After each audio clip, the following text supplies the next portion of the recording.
I want to welcome everybody. Thanks for coming. Hopefully we'll get a nice sized group. And we're looking forward to this evening's interview with OrganizerX. This is a chatter that comes into Acapello very often and also is in some rooms around, the Boston area and kind of able to be seen far and wide on the internet. We appreciate you taking your time out of the day to test with us and also to spend the evening here with us talking about, sort of who you are and what you do. We're looking forward to hearing your story. If you want to go ahead and introduce yourself, your name and nick, your geography, any kind of information you want to share, that would be great. Sure. So online, I have the persona of OrganizerX, but my real name is Keith. I'm from Worcester, Massachusetts. I challenge you to try to spell that. And presently, I'm here on the Vermont border in a little town called Montague. And I just moved out here to the woods probably last July. I got here full time, and it's been great ever since. So, but I'm ready to get back to a city. That is for certain. So, the woods life has lost all its nostalgia. Driving 5 miles to get a gallon of milk or go to a store is getting to be daunting. That's for sure. So you need to be in walking distances, huh?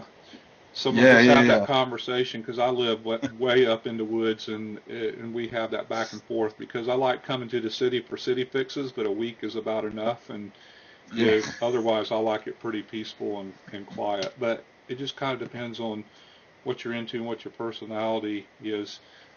What brought you to the Occupy movement? Like, when did you get involved, or how did you come to that? I would say that I was here pre-Occupy more than anything, and we can talk about some of my experiences first, leading up to Occupy. I'm a 15-year member of the Carpenters Union here in Central Mass. I went into the union sometime around 2000, so just short of 15 years of being a member, and went through the apprenticeship, etc. Rose through the ranks, became a journey person, foreperson for a company, and then went on to be job steward and elected to the executive board. The whole time through my journey in the Carpenters Union, which is still ongoing, I started to take a look around and got really concerned with other people's working conditions and what was affecting them and why they weren't having a union also in their workplaces. Probably sometime around 2007, I started to go back to school at night and found out that I actually liked being there, which was quite amazing because I hated it in high school, that's for certain. And ended up graduating undergrad, college, and found out that maybe I could be a student. So in 2010, I came to UMass Amherst, enrolled in graduate school in a Master's of Labor Studies program, which is the only one in the country that only studies workers and people movements and organizations. We don't study businesses, which is very, very unique. So that gets us up to 2010. During that same time, I got a job as a community organizer on behalf of the union at a group in Boston. It was called Community Labor United, and we worked to fight against utility companies here in Massachusetts. And it's a whole array of programs and fees that we pay on our electric and gas utility bills up here. And we noticed, or their preliminary research noticed, that they weren't spending the money on these energy efficiency programs in low-income communities. So I got involved with that. I became the project coordinator statewide to overlook some energy efficiency projects here in Massachusetts that involve weatherization, which is a big word you probably heard back in 2008. You know, when Obama first got elected. You know, the big cash for clunkers and cash for this and cash for that. This was cash for caulkers, people that would go around and seal up your home. And insulate it, you know. So it was a real interesting experience. We ended up fighting with the utility companies. We won 5 pilot projects across Massachusetts, and the projects were very unique. We brought in a lot of people that have historically been denied membership to labor unions, particularly trade unions. So it was a real progressive project that helped a lot of people, incorporated a lot of things. But at Community Labor United, we did other stuff too. We did a lot of community organizing, some political stuff, electoral politics, etc. But probably in the summer of 2011, the spring of 2011, there was a group that came by, and it was called Right to the City. So I don't know if anybody's familiar with Right to the City or not. They're a nationwide organization.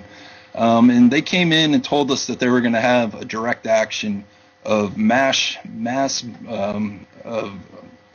lots of people, right? And it was going to be held on September 29th in Boston. And so I was familiar with what was going to go on. They were planning a 5,000 person march, etc. And we were very in tune to their plans. We were involved in the planning of the event, you know, that was to everybody was to meet on Boston Common. So, you know, I didn't really think about it at the time, but as soon as September rolled by, Occupy popped up on September 17th in New York City. On September 29th, we had this march, and all of a sudden, at the end of the march, Occupy Boston was born. So we were there for the first night in Dewey Square. I guess essentially, you know, we helped launch the camp. We had the organization already put together, and the mass of people put together. So that was interesting stuff.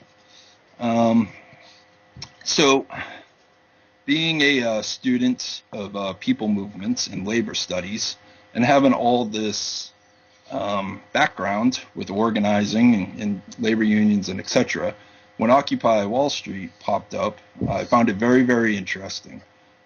So I mean, this is my life. This is every day organizing, and that's how I got here. Excellent. Well, it was seemed to be a fairly logical path. Now, I had a question about. I was interested in how the community organizing that you worked with interface with the Occupy movement. Was that well received, and was that a compatible mesh there? You know, like at the beginning, were people, you know, on the same page and committed to the common goal there, like when you met in Boston, or was there some hurdles to get over there, or how did that all come together? You know, that's a real good question. I mean, thinking back, it was just so young, and everything was happening so quickly. This is 15 days or less after Wall Street launches. So I think, you know, the general feeling was it was very, very well received, both the community stuff and the Occupy movement happening together. Right. So I don't think there were not any tensions there whatsoever. The groups all seemed to meet and work well together, at least in my observations. Right. And how large was the camp in Boston in the early days? And were you actually on the site, you know, living on the site, or were you, you know, back and forth? And, you know, tell us a little bit about that. So I never lived or camped in Boston. And the initial burst was probably, I'd say, about 1,000 people stayed there the first night. The tents weren't so prevalent that first night or first weekend, but I was in Boston that whole weekend. I was at a conference at UMass, so I live 2.5 hours away from Boston Okay. now, so um, uh, yeah. But I would say that first weekend, that first night, anywhere from probably close to 1,000 people stayed up the whole night in that park. Mm. And the tents. It's really hard for me to remember, but there weren't so many tents on the first night, you know. Right. And from those first days there, did you start streaming at that point, or where did you come into streaming at? Because we know you have a streaming channel on Ustream, and we've seen Yep. some of your stuff. So tell us a little bit about how you got involved with that, why, and sort of where you are with that. Sure. So being in this rural area, which a lot of people can identify with, I am, I'm out here in the middle of nowhere, literally. So I started to notice a lot of streams coming online, a lot of YouTube videos and other stuff like that as soon as the movement really broke ground. So that's how I kind of got interested in streaming, but my debut stream wasn't until the New Hampshire primaries, and I think that was on January 20th of this year. Hmm. So I've only had the channel running for, close to 3 months now. Yeah, about 3 months. And um, I guess I'm just thankful for all the others who started streaming and made the information available that it's real easy to stream. If you have a smartphone, and particularly an iPhone, you can be a streamer too. So that's how I got involved. Yeah. And how do you place the value of that tool and that resource in the larger context of the movement, the streams and the chats and all that? Where do you think those fit in? I don't think on a mainstream media newscast that the 30-second blip that you see is representative of what is actually going on. So the value is, you can't put any dollar figure on it, of course, but I think the streams and the streaming techniques that are getting used really invite people in to see what's actually happening on the street and on the ground. A lot of streamers talk into the cam. When things are happening, I do that sometimes. I'll talk to the people that are viewing. But beyond that, you're getting the purest media that you actually can. It's not like we're the man on the street doing interviews, and etc. We're observing and we're commenting. In the comments, whatever. Some folks go on and on and on. Sometimes I go on and on and on if I find something interesting or not. But other than that, you're there. And I don't know how else you could be there without a stream, without being physically there. Right. Well, that's sort of how I got involved with the streaming and running a channel is because, we talked and I live way up in the woods too. So my primary source of information for anything to do with this movement is a live stream. And then, there are all these channels pop up and they come and go. And so I was like, oh, I can contribute to that. And so I started our channel and we do these interviews and we're trying to build a library for education and information. And there's room for all of it and all of it's necessary. I think even more so this year coming into an election year with all the conventions and everything, the more information that we can share with each other, the more valuable that's going to be because we're in this huge educational curve right now as far as activists and organizers. It's a skill that we have lost over time or abdicated. So I appreciate the work you're doing on that, and I know what's involved, and so good on you. And we put your I saw Sue's is co-producing with me, and she put the link to your Ustream up there, and we'll republish those here, before we get to the end. What Yes. lesson? What is the most valuable lesson you've learned as working on the edges and part of Occupy? The most valuable lesson. That's an interesting question. So last Tuesday I streamed. I streamed an eviction barricade in Worcester, Massachusetts, and I'll do these actions if they pop up. It doesn't matter where in the state they're happening, because I think the anti-foreclosure movement is very, very strong. But an important lesson that I noticed there, we had a crowd about 30 people. And if you watch the archive video, you'll notice the tension starting to build and more police starting to come. And you can also, you may not be able to notice, but I noticed that the cops are pointing fingers at me, etc. So you experienced that on the ground. They specifically recognize what you're doing. They know what I'm doing. I have wires coming out of my phone, going to battery packs. I'm wearing a backpack. I carry my stream on a mount, so it's very obvious as to what I'm doing. But as soon as that started to happen, I really started to think about what was going on, and so a valuable lesson that I learned in that moment was that I'm there to observe, and unfortunately, there's a time when you can be a streamer or you can be an occupier, right? So I could be in the front line, locked arms like the people do, or I could step back and observe. And during that moment, because there was just so much happening, I decided to step back and stay out of the way, because I thought it was more important at that moment in time that other people actually see what's going on. Getting arrested and getting roughed up, it doesn't bother me. It comes with the territory. Unfortunately, it really does, but that's just the way that I think about it.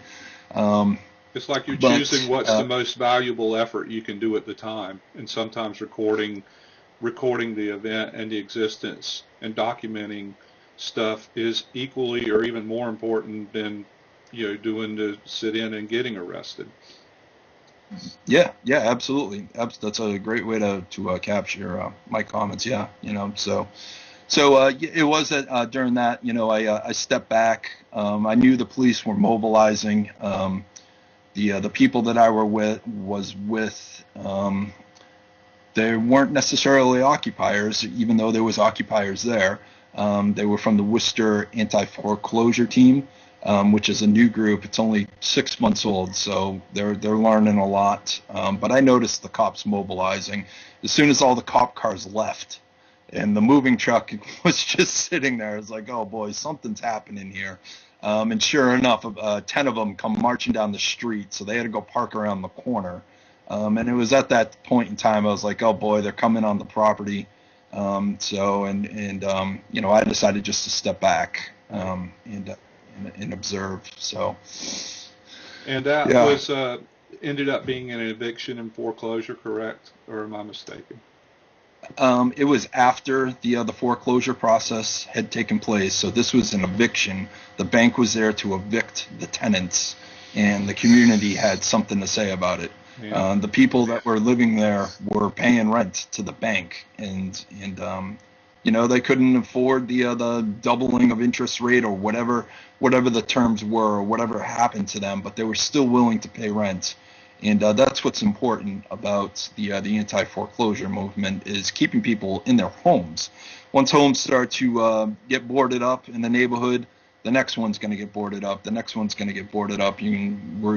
The banks and the government and all these other folks are just creating horrible conditions for communities, and it's real important to defend these homes. Right. It's really destructive and corrosive, and it's just a self-perpetuating thing that once that starts happening in a neighborhood, its speed and frequency increases, and it's just awful. It eats up a whole neighborhood.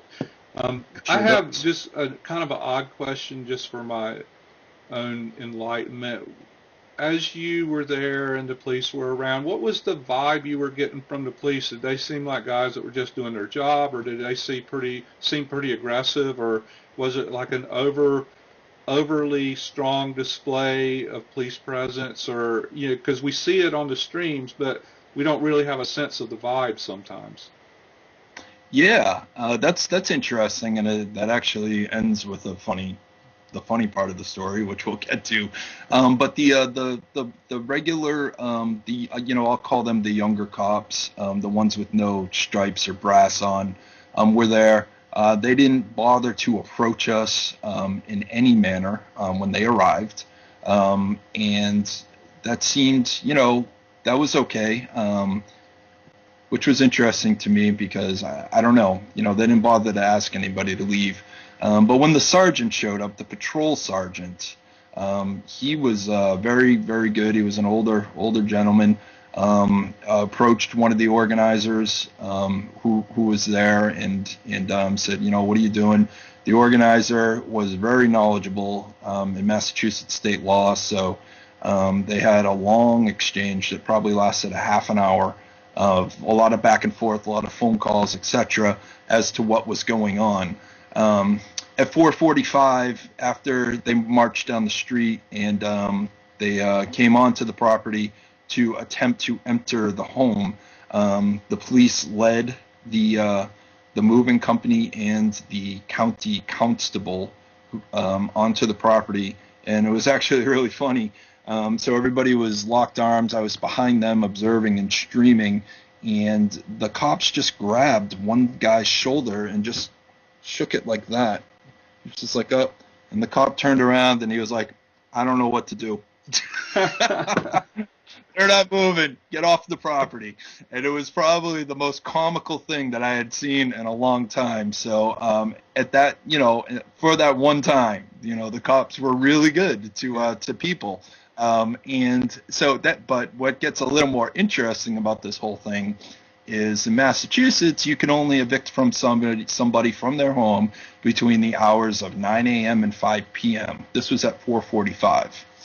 At 5:05, the organizers jumped out and read off the state statute to the other police, and the police ordered the moving company and the constables off the property and to disperse the area. So that was a real interesting win. And I know on the streams we haven't been seeing a lot of wins lately, which is, it can be upsetting and get you down sometimes. But they did win in Worcester last week, and I left with a great feeling. So excellent. And I just want to point out, as I get on my soapbox, that action in particular was well organized. They did their homework in advance. They had knowledgeable people on the ground. They did not antagonize the police. They just addressed every bit of the issue with facts and calm, reasoned delivery. And when presented with that information, the police responded. I mean, you got to say that after the 5 o'clock, if the rule is the rule, the police responded quite well and said, "Okay, it's the rule." And so it showed they were in there on the letter of the law doing their part. So high fives to all the organizers for that. And they should we should have them on here to do a teach-in on how to organize an action. So that's a good idea. I'm sure they'd love to do that. So. Yeah, I think we need a lot more of that because we do have a lot of failures, and it is discouraging.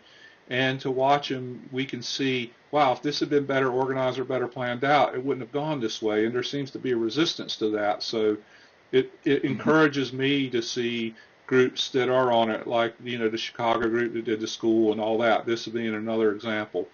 Very important that we focus on those, even though relative to the big scope of OWS, I mean, it's a fairly small action, but there's a good educational opportunity there, because if you scale that up in New York with that kind of organization and direction, then great things can be accomplished. So tell the organizers we are so impressed with them. Will do. I'll pass that along. That was a great story. It's actually interesting. Last night I was watching my friend Nate on Occupy I at the GA, and one of the folks at the GA was like, "Who organized that Occupy Homes thing back in December?" And he just started raving about it. He's like, "That was so awesome." So I guess they had some successes down in D.C. With some anti-foreclosure stuff too, which is real interesting. And I don't know if you've ever been to one of these, or if anybody viewing's been to an anti-foreclosure blockade, eviction blockade, or just trying to stop the auction. But it's incredibly emotional stuff. You got a family there, and they're getting thrown out on the street, and it's just so moving to see people come together and want to put a stop to this. It's very unscrupulous behavior. So, Right. so yeah. I think it makes the anti-foreclosure and anti-eviction actions are very important because it helps illustrate and highlight the problem on a personal level. You see there's these big entities, here's this family, and it becomes really personal because it's not that difficult to say, hey, that could be me. That, and I Oh want to yeah. rally around that. It could be my neighbors or whatever. So Hmm. Yeah. I'm digressing a little bit. I apologize. What do you think the three most important things Occupy needs to do in the near future, or the three most effective steps we could take in the near future? Um, Effective steps or do in the future. So more visibility is absolutely needed. Um, and whatever, we've been underground essentially. We've had some visibility over the winter, but it's difficult here on the East Coast to mobilize people. They've been very active out on the West Coast. Especially in the city of Oakland over this winter. So visibility and mobilizing of people is definitely essential in my eyes. Inviting all groups in to recognize these problems and how they affect everybody. So it's an education piece too, right? Everybody's been pigeonholed into their little group over the years. So now we have all these different rights groups. There's 10,000 different civil rights groups. They were needed, right? But those little groups are dividing everybody. For me, I think it's important that we all get educated on the issues that affect everybody, and we all need to come together. And then the other thing is that I think is real important is taking over some of the arms in mainstream media. So if that's letter writing and blogging and just having speak outs. You don't have to have a massive direct action, but go grab your soapbox and head down to your city hall, go into your city government meeting and just start asking those tough questions. I think a lot of that's absolutely necessary right now. A lot of people are starting to recognize these issues. I just really feel we have the audience right now to get our ideas heard. So That's yeah, great. We had one question that came by that said, what do you think Occupy is going to do around the elections? How do you see that evolving? I see that as a real problem for Occupy, just from their original. So can I call it a charter or mission, etc. And if the true Occupy movement doesn't support the representative democracy, then that's a problem, right?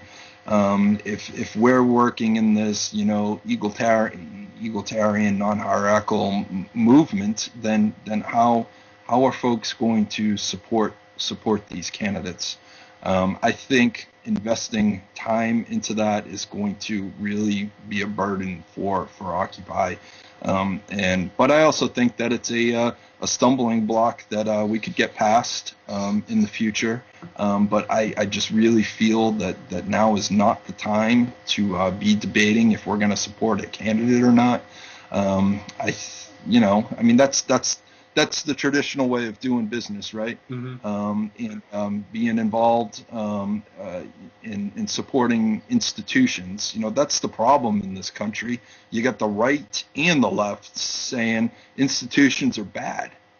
I mean, if you really start to think about it, the Tea Party, they're non-institutionalists. So aren't occupiers, right? So how are we gonna be, involved in electoral politics when it's just failed you so many times in the past? I was so excited when Obama got elected. I really believed there was going to be some change. Unfortunately, there hasn't been. Right. So, but that's just me, So you can accept that or not, but that's just really, really how I feel at this point in time. Yeah, I think it was a pretty common belief too. I mean, I was of the same mind, and I was really optimistic and enthusiastic. And then there's just this the powers that be in the system just coalesced so hard that everything was roadblocked.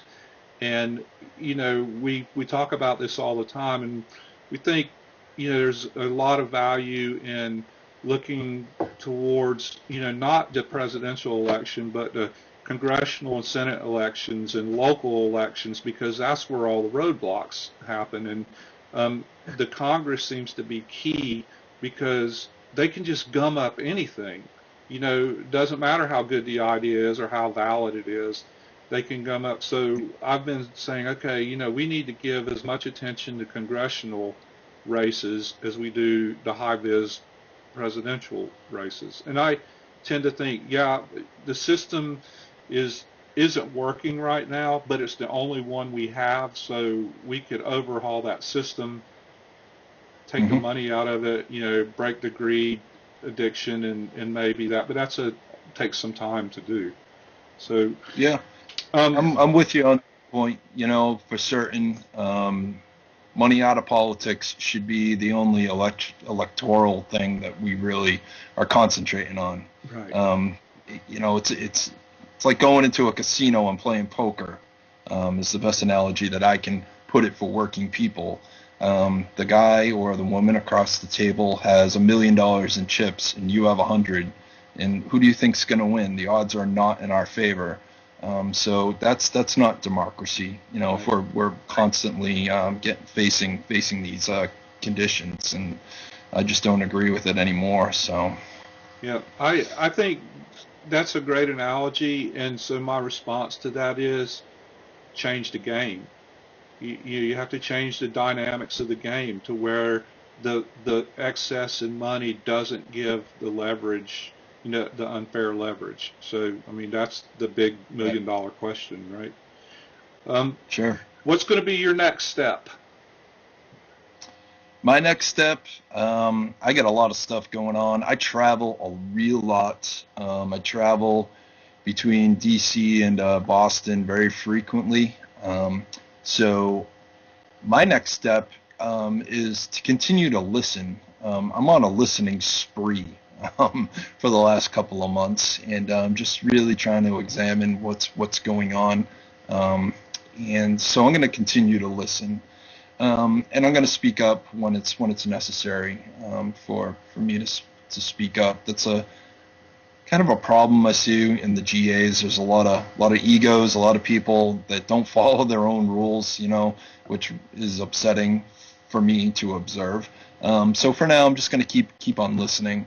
But this Saturday, I'm heading to DC, and I'll be streaming this Saturday. There'll be others streaming too at the Syria Solidarity rally outside of the White House. That's starting at either 10 or 11 a.m.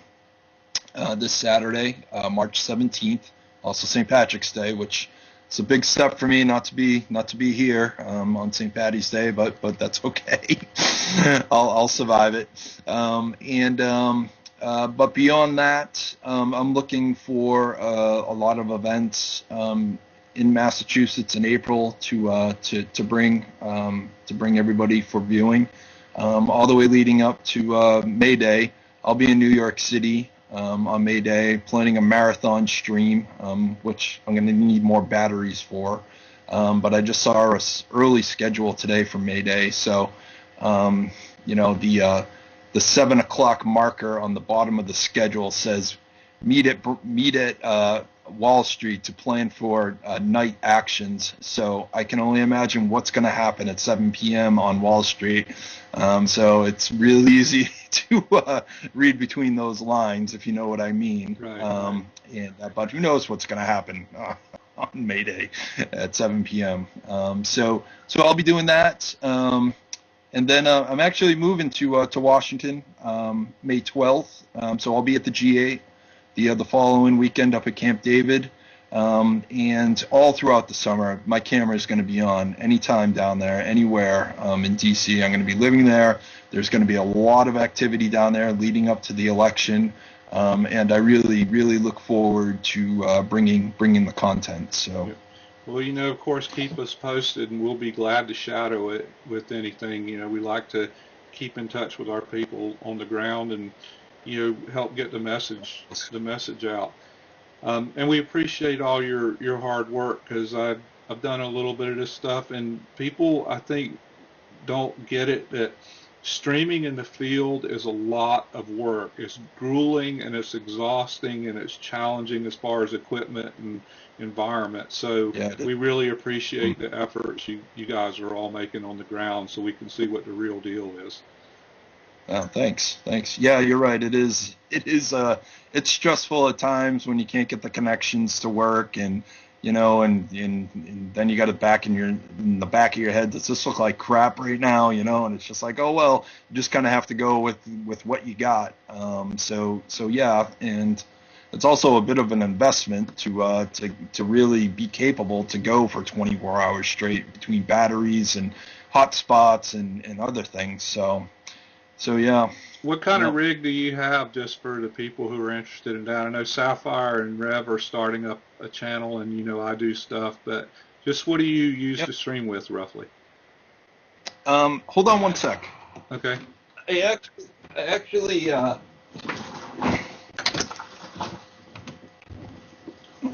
we'll do a visual. Okay. I use a iPhone 3GS. And I have lots of batteries, right? So I use these XPAL batteries. And the important part is I don't hold the camera in my hand like most other streamers. So I got this clamp here. Yeah. Oh, and sweet. It's from Steadicam. It was $20. All right. The phone actually snaps right into this. Yeah. And then I'm on a pull. Excellent. So that works out really well because I'm hands-free. Right. Pull's got a nice little grip, and so I can just be portable like this. So actually on that Worcester stream I did last week, I didn't have this rig with me. I took it out of my bag, so I'm so grateful that I have this, because my hand just completely crammed up after 2 hours of, trying to hold it steady. It's such a pain in the butt, Right. Trying to hold the camera steady. So if you're just grasped onto a pole like this, it's a lot easier to do so. Yeah. So you need that, and you need the batteries, most definitely. One of these batteries goes for 4 hours, and you need an internet hotspot also. Otherwise, you're going to pay through the nose on your data plan, unless you have unlimited data. Even if you do have unlimited data on your cell plan, they start to slow it down when you hit a certain tier of usage. So you really need two connections, the hotspot and a data plan, because when the hotspot fails, which it does all the time in the field, at least it kicks onto your cell phone, so it will continuously go, and you won't have blackouts. So well, thank you for showing that. And we have a couple of people that are asking specific questions about the equipment, so if you just want to email that to me, or maybe this is a good time, if you want to give out your email, that's fine, your choice, but I can get the information to people if they want. No, they can. The chatters can put it in right there in the box, or I'll do it too. So I'm putting in my website here on the chat, and that has all my contact information, all my Twitter addresses, all my archived videos, etc. So you just hit that contact button. There's 5 different ways to get a hold of me. You can email me. You can get me on Twitter. On Twitter, I'm at OrganizerX. There's a Facebook page. Also on that website, all my archived videos are there. You can watch my stream live off my website, which seems to work out better for some folks. I don't know what it is when you actually turn the Ustream page on. A lot of people get crashes. So who knows what's going on? But if you watch it off on my website, that works out well too. So, but yeah, my website there, rootsmedia.us. Hit the contact button, and all my information's there. And I really appreciate y'all checking into my site. I appreciate the support. So you have donate buttons on there? Yes, I do. Okay. Yes, I do. I actually just created that a few days ago, and you know, streaming costs me about $50 a month. So I got a little campaign going to raise $600. So at least it would be covered for the year. You know, it's right. Getting to be a little bit of a burden being a graduate student. I only work 10 hours a week. So, but you know, it's there. Yeah. Great. Is there anything else you'd like to add or talk about? I tried to cover a wide range of topics, but I want to make sure we give you a chance to. There's some people are talking about what do you think about Monsanto and the GMOs? I don't know if you saw the interview last week with Bob Klein. He was a speaker from OCA, but kind of what are you thinking about that? But anything else, you're on Stack, go nuts. Mm-hmm, mm-hmm. Not on Monsanto so much, although I'm familiar with the germination of seeds and stuff. What happens there, and how NAFTA has language in the bill that affects seed growers. And I don't have all the information, so I really don't want to speak about that. But regarding the American labor movement. There's a big transformation going on right now inside American labor, where organizations are really starting to wake up to the ills that have been really putting a hurt on them in the past. So there's a lot of problems with labor law right now. That system has just been destroyed by judge-made laws and etc. So, and bad precedents. So a lot of groups are looking to organize outside of the law, which is an interesting approach. Also inside of labor law, there's these factions called business unions. A lot of organizations, not so quickly, but it is happening, are stepping away from business unionism, becoming social movement unions. There's a lot of coalition work going on in American labor right now. Where trade unions in particular are partnering up with community organizing groups to work on economic development projects, which is super amazing. That's similar to what I did at Community Labor United, where we were a coalition of trade unions and community groups attacking a problem. So it's really hard for city leaders to say no to everybody. Especially when you're all there collectively. So right. I think those are real interesting approaches. Co-ops are starting to pop up more and more often. I definitely support that. And I just want to see workers and people get empowered. At the end of the day, that's my big goal. That's the role I play as an organizer. And that's what I'd like to see. So. That's a pretty big vision, so that's great, and yep. Good for you for doing that. So Uppity does the labor outreach approach with the community have any precedent, or is that brand new? So labor unions, community outreach, is that old or new? I'm sure it's been around for years but it's definitely new, and it's almost foreign to some labor organizations. Labor organizations for many years were only self-interested, and it's real unfortunate, but that's the way they were. So coalition work helps change that. It's definitely a new approach. You can see, because I've been working in a coalition format on my last two jobs. Presently now I work in coalition format. You can see labor unions getting real skeptic sometimes about what's going on. Labor unions have to learn not necessarily to protect their own interests, but to protect everybody's interest. So it's a big learning curve. But if you can get somebody to engage in a project with you, and then you have a win, of course, they're going to be like, wow, that was amazing. So yeah. Successes. Mm-hmm. And we just always need to remember, and I'm so guilty of this myself, we have to remember we're all in it together. We don't need to defend our positions. There's room enough for everybody, and we just got to connect the dots and work together. It's the only way we can face such a huge entity. You got it absolutely right, and that's how everything's been designed since day one. Everybody has had a place and a place for everybody. Well, it's just a real divide and conquer kind of attitude. It's not necessary, and we need to approach these things as a class, not with these individual interests. So, and that includes labor.